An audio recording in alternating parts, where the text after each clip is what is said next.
মৰমৰ শিক্ষাৰ্থীসকল আমি যোৱা ক্লাছত 8B অনুশীলনীটো আৰম্ভ কৰিছিলোঁ আজি মই তোমালোকক 8B অনুশীলনী কোৱেশ্চন নম্বৰ B2 আমি বেলেগ বেলেগ কোৱেশ্চনছবোৰ কৰি যাম আমি লাষ্ট ক্লাছত দেখিছিলোঁ আমি a + b হোল স্কয়াৰ সূত্ৰ আৰু a - b হোল স্কয়াৰৰ সূত্ৰ প্ৰয়োগ কৰিছিলোঁ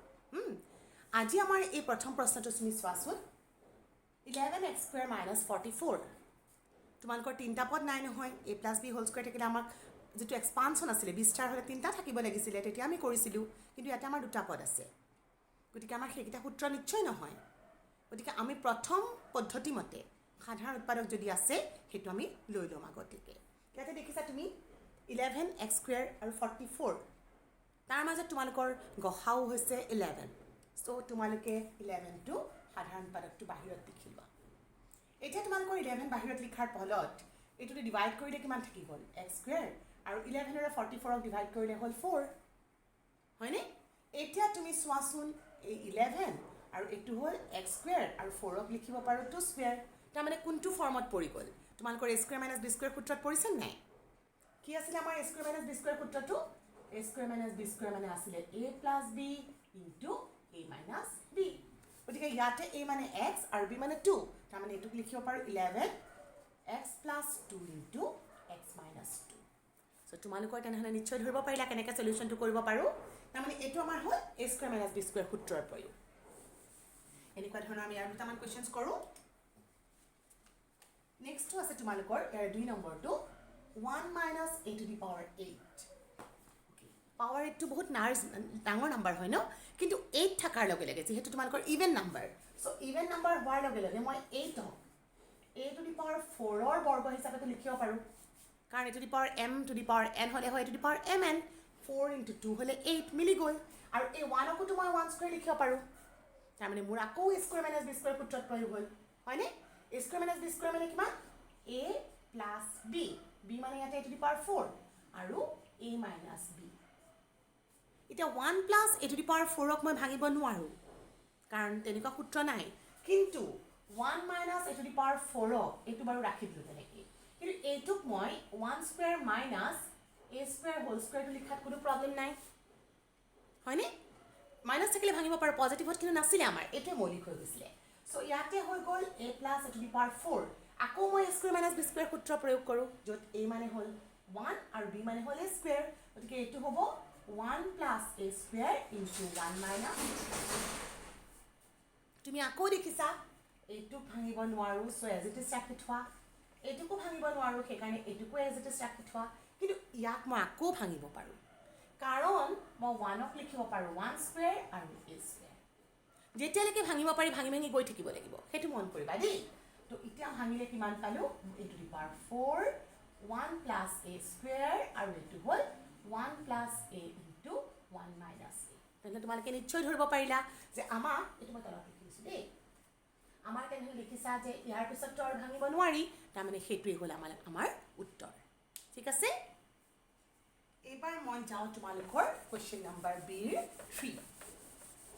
আমি একে ধৰণে সূত্ৰ প্ৰয়োগ কৰি গৈ আছো তোমালোকে সূত্ৰবোৰ খুব ধুনীয়াকৈ মনত ৰাখিবা দেই মই আৰম্ভণি ক্লাছতে কৈছিলো 81 - x² y² দুটা পদ আছে তাৰ মানে a² b² ৰ ফৰ্মুলাই হ'ব এটোক লিখিব পাৰো 9² আৰু এটো মানে কিমান xy হোল স্কয়াৰ তেনেহলে এটো কি হ'ব a² মানে 9 a মানে আৰু b মানে xy গতিকে এটো হল 9 + xy আৰু 9 - xy তোমালোকে নিশ্চয় মন কৰিছা মই পজিটিভটো আগত লিখিছো আৰু নেগেটিভটো পিছত লিখিছো কাৰণ নেগেটিভ থাকিলে আমি আকৌ কেতিয়াবা সূত্ৰ প্ৰয়োগ কৰিব পাৰো যেনেকৈ ইয়াত এটা আগত তোমালোকৰ এখিনি থাকি গৈছে হ'ব ওকে সো নেক্সট মই যাও তোমালোকৰ কোৱেশ্চন নম্বৰ 4 লৈ 4 টো হৈছে x to the power 4 - 625 okay so এতিয়া কিছুমান প্ৰশ্ন আমি মুখে মুখেও কৰিব পাৰো কিন্তু কিছুমান আমি হৰণ কৰি চাব লগা হয় কিহেৰেনো কিহৰ ঘাত হিচাপে প্ৰয়োগ কৰিব পাৰি মুখে মুখে পাৰিলে ভালেই কথা নোৱাৰিলে তোমালোকক কেনেকৈ কৰিব লাগে মই এটো দেখাই দিছো হা x to the power 4 ক বাৰ মই মুখে মুখে পাৰিলোৱে x² হোল স্কয়াৰ 625 ক বহুতে মুখে মুখে পাৰিবা কিন্তু যোনে নোৱাৰা তাৰ কাৰণে মই কৈছো তুমি 5 ৰে হৰণ যায় 5 ৰে হৰণ কৰিলে 5 * 5 12 থাকিল 5 × 2 = 10 আকৌ 5 × 5 = 25 আকৌ 5 ৰে হৰণ যাব 5 × 2 = 10 2 থাকি গল 5 × 5 = 25 5 5 তাৰমানে তোমালোকে দেখিলা 625ক লিখিব পাৰা 5 to the power 4 1 2 3 4 পাৱাৰ্ছ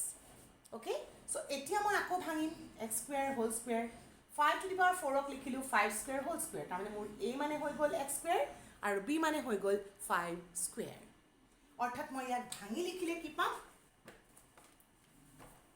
কি মচি লৈছো দেই এফালে কৰিছো অংকখিনি বাকিখিনি তো ভাঙি লিখিলে মই ইয়াক পাম a plus b অৰ্থাৎ x স্কয়াৰ প্লাস 5 স্কয়াৰ আৰু a square a minus b হৈ গ'ল এটুক তোমাৰ ভাঙা না যায় তেনেকৈ ৰাখা আৰু ফাৰ্দাৰ ফেক্টৰাইজেশ্যন নহয় কিন্তু 5 5 গুণ 25 টো লিখি দিব পাৰো লিখি দিয়া আকৌ হেতু দেখিছা a square minus b square সূত্ৰত পৰি আছে য'ত a মানে x আৰু b মানে 5 a plus 5 তাৰমানে x plus 5 আৰু x minus 5 সো তোমালোকৰ এইটো সলিউশন কমপ্লিট হৈ গৈছে হ'ব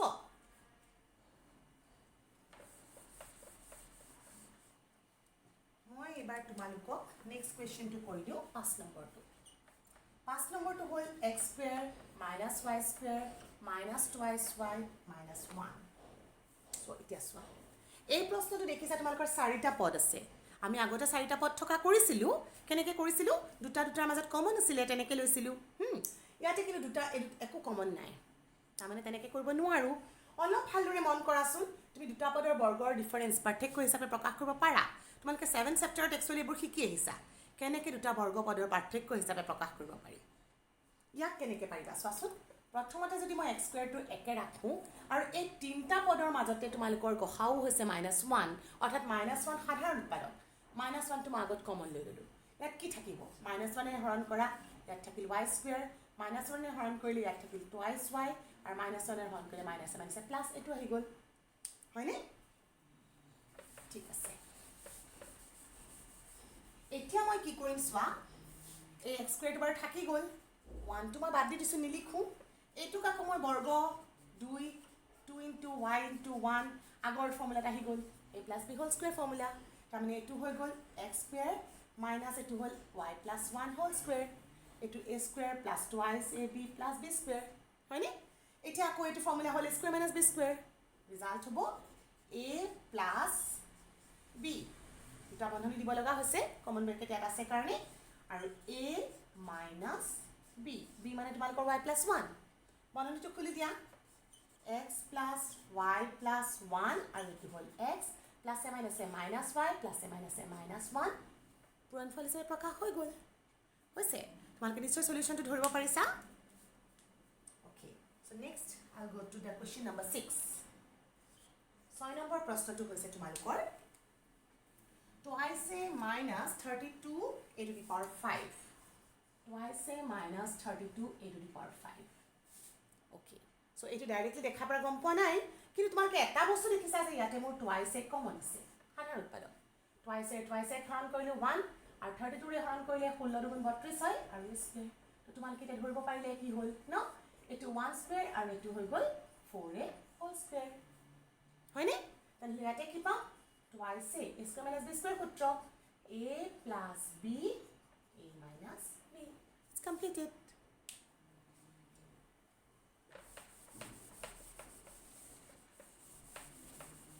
okay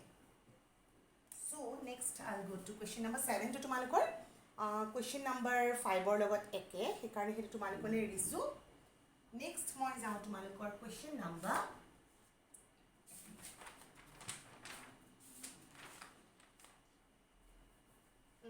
এইটো লেকে যাও question number 8 কে কৰি দিও 7 to একে ধৰণৰ বুলি কইলোৱে a to the power 4 minus 4 a square b square এটো অলপ একে ধৰণৰে b to the power 4 minus 16 ইয়াটো 4টা পদ আছে কমন নাই দুটাৰ মাজতো কমন আমাৰ হাতত নাই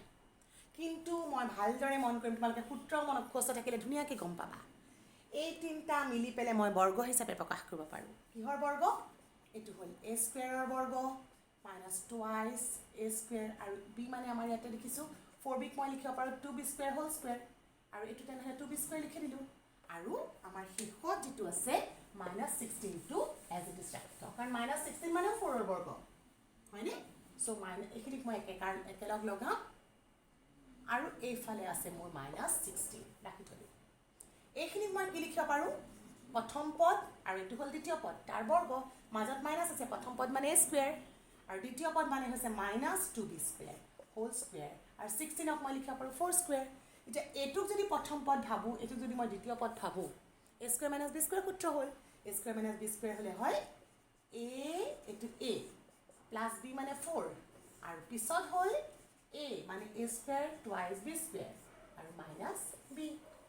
হৈছে তো ইয়াতে আমি আৰু সিম্পলিফাই কৰোঁ a square minus 2b square plus 4 আৰু এইফালে হ'ল a square minus 2b square minus 4 তোমালোকে দেখা চোৱা আৰু ভাঙিব পাৰি নেকি চাম এইটো বৰ্গপদ আছে এইটো বৰ্গপদ হয় কিন্তু টুৱাইছ b স্কুৱেৰ আছে মাজৰ পদটো নিমিলে তাৰমানে তোমাৰ এইখিনিতে সলিউশনটো কমপ্লিট হৈছে next I will go to question number 9 okay question number 8 টো মুছি দিছোঁ এইবাৰ মই গৈছোঁ কুৱেশ্যন নম্বৰ 9 লৈ 9 টো হৈছে x to the power 8 minus y to the power 8 তো ইয়াক মই আগৰ ধৰণে কৰিছোঁ এটা অংক আমি 4ৰ বৰ্গ লিখিলোঁ আৰু ইয়াকো y to the power 4ৰ বৰ্গ লিখিলোঁ মনত পৰিছে নিশ্চয় তোমালোকক মই 2 নম্বৰত যে কৰিছিলোঁ 1 minus a to the power 8 একে ধৰণৰ এইটো হৈ গ'ল তেনেহ'লে x to the power 4 plus y to the power 4 x to the power 4 minus y to the power 4 আহি গ'ল এতিয়া x to the power 4 plus y to the power 4ক মই ভাঙিব নোৱাৰোঁ কিন্তু মই এইটোক আকৌ ভাঙিম হয়নে তাৰমানে এইটো হৈ গ'ল x to the power 4 plus y to the power 4 ইয়াক মই লিখিলোঁ x স্কুৱেৰ আৰু y স্কুৱেৰ অ'কে চ' ইয়াৰ পিছত মই পালোঁ x to the power 4 plus y to the power 4 এইটো a square minus b square সূত্ৰ a plus b তাৰমানে x square plus y square আৰু x square minus y square then next one x to the power 4 plus y to the power 4 x square plus y square এইটোক আকৌ ভাঙা x plus y into x minus y হৈছে নিশ্চয় তোমালোকে কুৱেশ্যনখিনি ধৰিব পাৰিছা 10 আৰু 11 নিজেই কৰিবা আৰু একে ধৰণৰ কুৱেশ্যনেই মই এবাৰ যাওঁ কুৱেশ্যন নম্বৰ চি লৈ তোমালোকৰ চিৰ সলিউশন কেইটামানো কৰি দিওঁ তোমালোকক চিটোত আকৌ তোমালোকৰ অকণমান বেলেগ সূত্ৰ কিছুমান প্ৰয়োগ হৈছে তাৰমানে 3টা পদৰ বৰ্গ সেনেকুৱা ধৰণৰ সূত্ৰবোৰ প্ৰয়োগ হৈছে চিত চিৰ কুৱেশ্যন নম্বৰ 1 টো হ'ল তোমালোকৰ a cube minus ab square a square b plus b cube 4টা পদ আছে কিন্তু 4টা পদত তোমালোকৰ আকৌ কমন আছে গতিকে আমি হে আগৰ চেপ্টাৰৰ অংকৰ দৰে কৰোঁ এই দুটাৰ পৰা কমন ললোঁ a থাকি গ'ল a square minus b square গম পাইছা কেনেকৈ কৰিছোঁ ডিভাইড কৰিলোঁ এই দুটাৰ পৰা প্ৰথম পদ -2 যদিও মোৰ কমন নাই মই কমন লিখি ল'লোঁ কাৰণ এৰ আগত পজিটিভ লাগে ইয়াতে b টো কমন আছে মানে মই গসাউটো আচলতে 1 হয় কিন্তু মই -1 ল'লোঁ -1 লোৱাৰ লগে লগে -1ৰে হৰণ কৰি এইটো থাকি গ'ল a স্কুৱেৰ মাইনাছ প্লাছ হ'ব এইখিনি মাইনাছৰে এইটো হৰণ কৰিলে প্লাছে মাইনাছে মাইনাছ থাকি গ'ল b স্কুৱেৰ দুটাত ভাগ হৈ গ'ল য'ত তোমালোকৰ a স্কুৱেৰ মাইনাছ b স্কুৱেৰটো হ'ল কমন আৰু এইটো হ'ল a মাইনাছ b এতিয়া তোমালোকে এইটো ভাঙা কি হ'ব a plus b into a minus b into a minus b তোমালোকৰ এইটো একচুৱেলি ফাৰ্ষ্ট চেপ্টাৰত এনেকুৱা অংক কৰিছিলা হয়নে অ'কে চ' নেক্সট আইল গো টু কুৱেশ্যন নম্বৰ 2 নিশ্চয় এইটো ধৰিব পাৰিছা মই মচি দিছোঁ কুৱেশ্যন নম্বৰ চিৰ 2 লৈ যাওঁ এবাৰ চিৰ 2 টো হৈছে তোমালোকৰ 9 plus a square plus b square plus 6a minus 6b minus twice ab so ইয়াতে দেখিছা 6টা পদ আছে 6টা পদ থাকিলে আমি কেনেকৈ কৰিছিলোঁ ধৰা তিনিটাৰ মাজত কমন ল'ব লাগিছিলে নাইবা আমি জানো a plus b plus c whole স্কুৱেৰৰ সূত্ৰটো হ'ল a square plus b square plus c square plus twice ab plus twice bc plus twice c ইয়াতে মোৰ 3টা বৰ্গপদ আছে দেখিছানে 9ক মই লিখিব পাৰোঁ 3 স্কুৱেৰ তাৰমানে মই সেইটো সূত্ৰ প্ৰয়োগ কৰিব এইবাৰ পাৰিম গতিকে মই আগতে তোমালোকক মই কৈছোঁ যে সূত্ৰ ফাৰ্ষ্ট যদি তোমালোকে সূত্ৰবোৰ ধুনীয়াকৈ মনত থাকে তোমালোকৰ সলিউশ্যনছবোৰ কৰাত বিশেষ একো প্ৰব্লেম নহয় দেখাৰ লগে লগে চিনি পাই যাবা নহ'লে অলপ দিগদাৰ হয় 3 square a square b square তাৰমানে a square b square c square পালোঁ হা টুৱাইছ ab লাগে 2 টো লিখি ল'লোঁ a মানে মোৰ 3 আছে a থকা পদ আৰু এইটো a আছে এডজাষ্ট কৰি লৈছোঁ এইট ষ্টেপ ইম্পৰ্টেণ্ট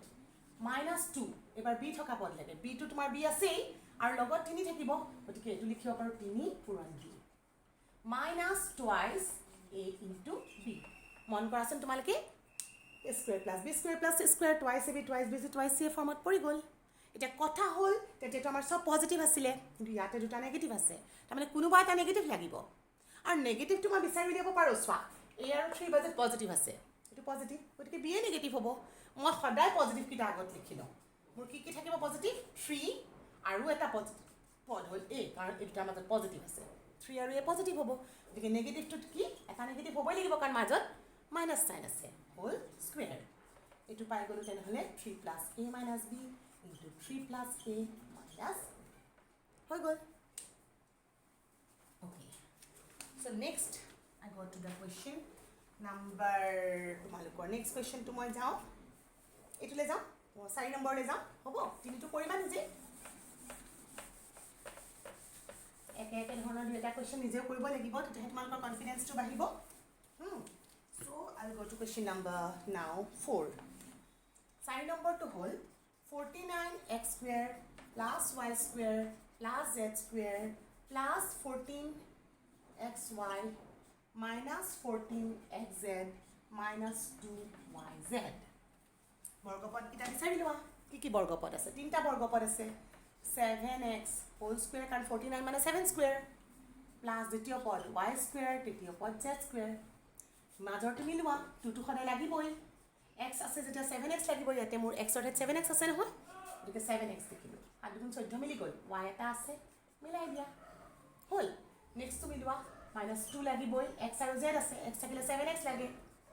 কাৰণ এটা 7x হয় ন x অৰ ঠাই আৰু z to z এ ৰাখি দিয়া -2 into y into z this is equal to what তোমালোকৰ এটো কি কৰিবা এতিয়া a plus b plus c whole square ফৰ্মুলাত আছে গতিকে এটোত আমি কৰিলো প্ৰথম পদ হ'ল 7x দ্বিতীয় পদ y তৃতীয় পদ z পজিটিভ কাৰ মাজত আছে পজিটিভ আছে তোমালোকৰ x আৰু y মাজত গতিকে x আৰু y পজিটিভ দিয়া বাকিটো negative whole square which is equal to 7x plus y minus z into 7x plus y minus z হৈ গ'ল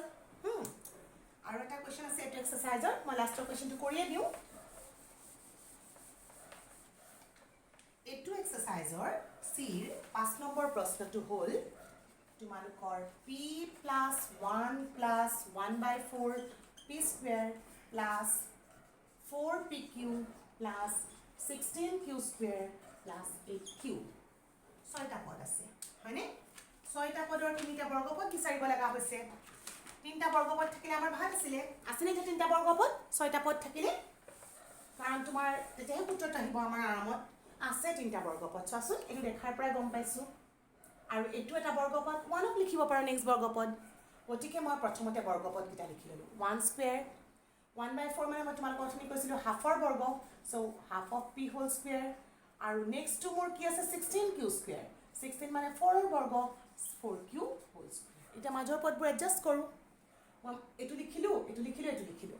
p লিখিব লাগে p থাকুতে মোক 2 লাগিবই আৰু p থকা পদ কি আছে হাফ অফ p আছে সো হাফ অফ p লিখি দিলো হাফ অফ p হা এটা হাফ অফ p আৰু p মিলি p পাই গৈছো তাহলে নেক্সট এটা পদ লাগিব এটো কি হ'ব obviously it will be 1 okay so the next part 2 মই এটো লিখা হৈ গল এবাৰ আছে 4pq p আৰু q থকা পদ লাগিব 2 লাগিবই তাৰপিছত p থকা পদ হ'ল হাফ অফ p পূৰণ কৰতে মই হাফ আৰু 2 কাটা গল অকল p আছে আৰু নেক্সট আহিলে পিছৰ পদটো কি হ'ব লাগিব q থকা পদ হ'ল 4q লিখি উঠি মিলাই আছে মিলিছেন নাই হাফ আৰু 2 কাটা গল 4pq মিলিলে 8q টো মিলোৱা 2 লাগিবই q থকা পদ আছে q থকা পদ হ'ল 4q মিলিয়ে গল গতিকে 1 টো আমি লিখিবই লাগিব গোটেইবোৰ পজিটিভ আছে সো আমি প্ৰথম পদ যোগ দ্বিতীয় পদ যোগ তৃতীয় পদৰ বৰ্গ হৈ গল সব পজিটিভ সো এটো দুটা ভাগ কৰি লিখি দিয়া 1 plus half of p plus 4q into 1 plus half of p plus 4q হ'ব এখিতে তোমালোকৰ অনুশীলনী 8b কমপ্লিট হৈছে নেক্সট ক্লাছত তোমালোকক মই অনুশীলনী 8c সলিউশনস বোৰ কৰিম এই পদ্ধতিটো আমাৰ বহুত ইম্পৰ্টেন্ট পদ্ধতি মধ্যমান বিভাজন ওকে থ্যাংক ইউ